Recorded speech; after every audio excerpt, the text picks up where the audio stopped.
Hello darkness viewer, उम्मीद है आप सब ठीक होंगे। मैं सबसे पहले तो आपसे माफ़ी मांगना चाहूँगा जो वीडियो इतनी लेट अपलोड हो रही है। और नेक्स्ट मंथ से मेरे एग्ज़ाम शुरू हो रहे हैं, तो नेक्स्ट मंथ तो बहुत मुश्किल होगा वीडियो अपलोड करना।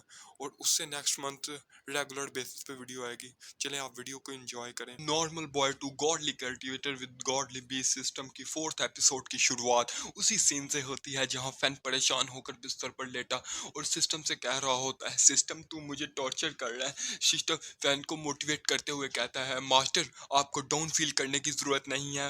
आपको पता होना चाहिए कोई ऐसा मिशन नहीं जिसको आप मुकम्मल नहीं कर सकते।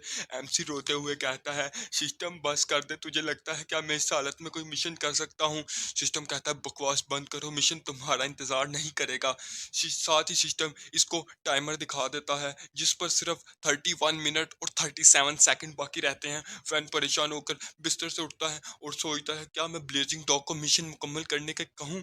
साथ ही वो सोच रहा होता है कैसे ब्लेजिंग डॉग यांगशॉ के कपड़े खींच रही होती है। एमसी ये सब बातें सोच ही रहा होता है, तभी सिस्टम इसे साफ कह देता है, इसे मिशन खुद ही मुकम्मल करना होगा।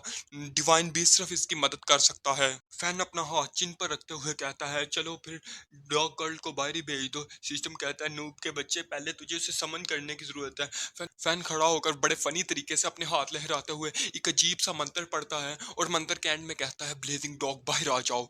एक जोरदार धुएं के साथ ब्लेजिंग डॉग समन हो जाता है। वो आते ही फैन को चाटने लगता है, लेकिन फैन कहता है, मुझे चाटना बंद करो, जल्दी से यांगशाओ को तलाश करो। ये कहते ही फैन ब्लेजिंग डॉग की पीठ पर सवार हो जाता है और कहता है, जल्दी से भागो। साथ ऊपर टाइमर दिखाया जा रहा होता है, यानी अगर फैन को इस मिशन को मुकम्मल करना है तो इसके पास सिर्फ 30 मिनट बाकी हैं। फिर सीन शिफ्ट होता है, हमें एक पहाड़ का सीन दिखाया जाता है जहां आसमान पर कौवे उड़ रहे होते हैं। वहां हमें एक बियर मैन को दिखाया जाता है जिसने अपने कंधे पर पत्थर नुमा एक कांटेदार वेपन पकड़ा होता है। वो किसी लड़की को अपनी बीवी बनने को कहता है। जब हमें वो लड़की दिखाई जाती है तो हमें पता चलता है ये कोई और नहीं बल्कि यांगशाओ ही है। यांगशाओ की देखने से हालत अच्छी नहीं लग रही होती। वो अपनी तलवार के सहारे खड़ी होती है और कहती है, मैं इस चीज से इनकार करती हूँ। फिर हमें उस बियर मैन का नाम पता चलता है जिसका नाम फैनजिन होता है। हमारा एमसी जो एक पत्थर के पीछे छुपकर ये सब चीजें देख रहा होता है और कहता है, ये भी से मुसीबत में फंस चुकी है। सिस्टम एमसी को उकसाते हुए कहता है, आप उसकी जान बचा ले, फिर तुम उसकी नजरों में एक हीरो बन जाओगे। लेकिन हमारा एमसी प्योर हरामी पुना दिखाते हुए कहता है, जब ये दोनों लड़कर थक जाएंगे तब मैं मौके का फायदा उठा लूंगा। हमारा एमसी के नेक विचार सुनकर सिस्टम उसकी तरफ देखते हुए कहता है, क्या तुम वाकई में एक मर्द हो? फैन दांत निकालते हुए कहता है, चूंकि मैं दूसरी दुनिया से आया हूँ इसलिए मैं कुछ डर्टी ट्रिक्स प्ले कर सकता हूँ। फिर हमें यांगशाओ को दिखाया जाता है जिसे उस बियर मैन ने नीचे गिरा लिया होता है।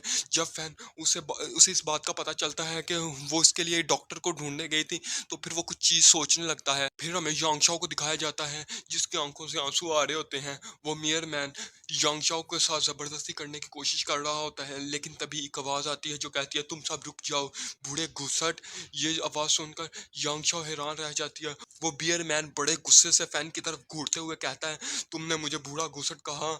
हमें उसके आई पैच वाले बियर के पीछे उसके दो चमचों को दिखाया जाता है जिन्होंने अपने हाथ में वेपन पकड़े होते हैं। यांगशाओ हमारे एमसी का नाम चला रही होती है। फैन डरने की बजाय कहता है, हाँ मैंने कहा। फैन ये बातें कह ही रहा होता है, तभी इसकी हड्डियों से कड़कड़ की आवाज आती है। एमसी के अपने डॉग का सहारा लेते हुए कहता है, ओ लगता है मेरी हड्डियों में फिर से दर्द निकला है। एमसी की बातें सुनकर तो बियर मैन तो चुप कर गया होता है। फिर वो अपना वेपन अपने कंधे पर रखते हुए अपने आदमियों से कहता है, यांगशाओ को पकड़े रखो। वो अपने वेपन फैन की तरफ पॉइंट आउट करते हुए कहता है, पहले तो मुझे लगा तुम कोई हीरो हो, लेकिन अब पता चलता है कि तुम एक इंजर्ड पर्सन हो, किसी ने तुम्हें बहुत बुरी तरह से पीटा है। यांगशाओ वहीं से चीखते हुए कहती है कि वो यहाँ से भाग जाए क्योंकि ये रीच कोई आम मॉन्स्टर नहीं है बल्कि एक ऐसा मॉन्स्टर है जिसे तुम कभी भी हरा नहीं सकते। फिर हमें बियर मैन को दिखाया जाता है जिसकी आंख से गुस्से के मारे लाल रंग की रोशनी निकल रही होती है। वो दहाड़ते हुए कहता है, मैं इस पहाड़ का वह डीमन जर्नल हूँ। एमसी हैरान होते हुए कहता है, इसकी माँ की। तभी सिस्टम इस रीच के पावर्स के बारे में बताता है कि ये डीमन जर्नल लेवल पर है जो ह्यूमन कल्टीवेशन के लिहाज से क्यांशान लेवल पर होगा। आगे बढ़ने से पहले मैं आपको एक बात बताता चलूं कि इस दुनिया में ह्यूमन कल्टीवेशन लेवल और डीमन कल्टीवेशन लेवल मुख्तलिफ हैं। चलें कहानी की तरफ आते हैं। फिर सिस्टम बताता है, यांगशाओ इस वक्त सिर्फ पीक स्टेज शोजू लेवल पर है जो कि इस रीच से 2 लेवल कम है।